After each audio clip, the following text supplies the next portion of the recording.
Hi guys, मैं सरताज sir और आज हम बात करने वाले हैं एलएलबी के बारे में। तो चलिए शुरू करें। तो कैसे करें एलएलबी और कैसे अपना करियर लॉ में बनाएं, कैसे लॉयर बने। तो बच्चों, आजकल बहुत सारे ऐसे स्टूडेंट्स हैं जो कानून के क्षेत्र में अपना करियर बनाना चाहते हैं और इसमें जॉब भी बहुत आसानी से मिल जाती है। और भाई बैचलर ऑफ लॉ ये जो कोर्स है, इसमें कानून के बारे में आप पढ़ाई कर सकते हैं। कानून का काम क्या है? शांति व्यवस्था बनाए रखना और साथ ही साथ अपराध होने से रोकना। कई लोग ऐसे हैं जिन्हें समाज सेवा करना बहुत पसंद होता है। तो अगर आपको इस क्षेत्र में दिलचस्पी है तो भाई ये कोर्स आप ही के लिए है।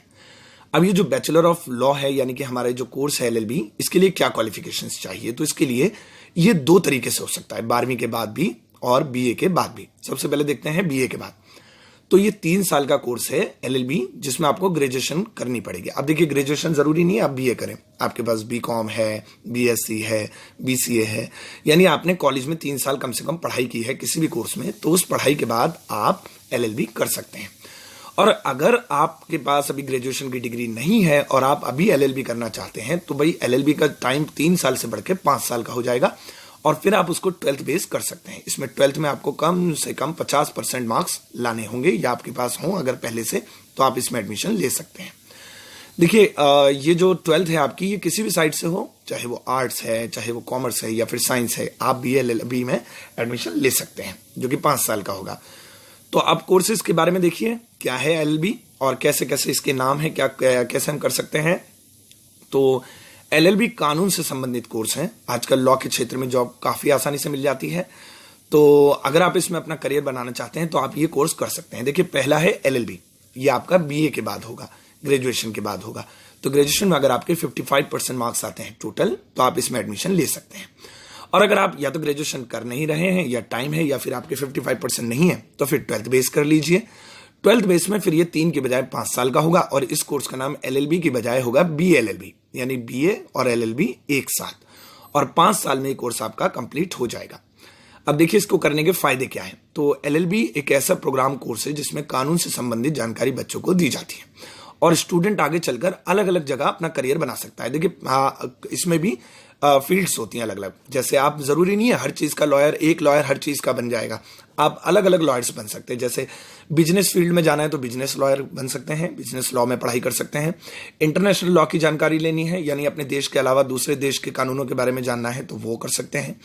पर्यावरण कानून यानी एनवायरमेंटल लॉ आपका है, यानी आपको एनवायरमेंट से जुड़े कानून समझने हैं और उसमें अपना करियर बनाना है, वो कर सकते हैं। वित्तीय कानून यानी कि आपका वेल्थ जो होता है, पैसे का लेन देन, इसके अंदर आपको करियर बना सकते हैं। आपराधिक कानून, क्रिमिनल लॉ, ये बहुत खतरनाक लगता है बच्चों को, तो इसमें भी आप अपना करियर बना सकते हैं। कर लॉ यानी कि आपका इनकम टैक्स वगैरह से जुड़े कानून, और मोस्ट इंपोर्टेंट और सबसे ज्यादा जो बच्चे दिलचस्पी दिखाते हैं वो है साइबर लॉ।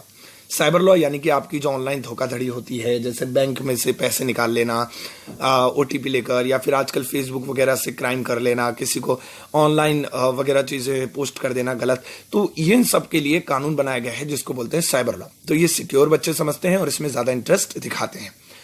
अब एलएलबी में आपको किस फील्ड में जॉब मिलेगी? देखिए, ज्यादातर बच्चों को अगर मैं पूछूं कि एलएलबी के बाद क्या बनते, तो वो कहते हैं लॉयर।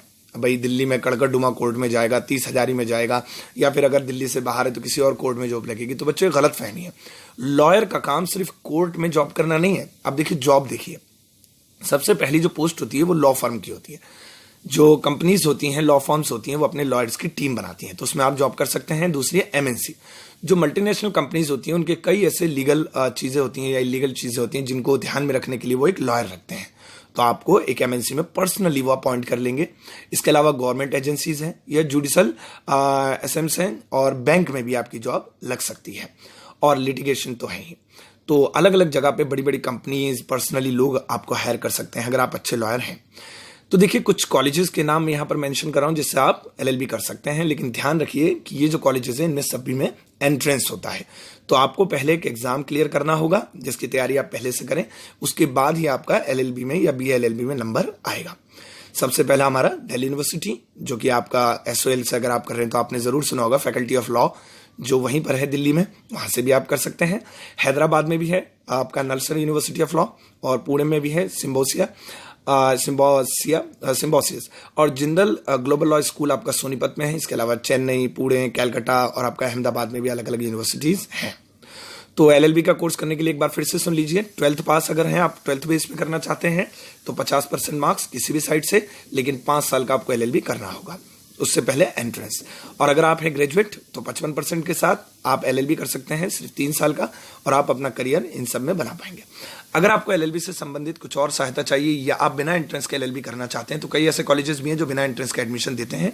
उसकी जानकारी के लिए आप मुझे पर्सनली व्हाट्सएप पर मैसेज कर सकते हैं। तो आशा करता हूं आपको ये कोर्स अच्छा लगा होगा। अपने और भी सवाल आप एलएलबी से जुड़े या अपने एक्सपीरियंसेस आप अपने कमेंट बॉक्स में शेयर कर सकते हैं हमारे चैनल पर। इस वीडियो को अपने दोस्तों को शेयर कीजिए ताकि वो भी एलएलबी में करियर बनाएं, और चैनल को सब्सक्राइब कर दीजिए।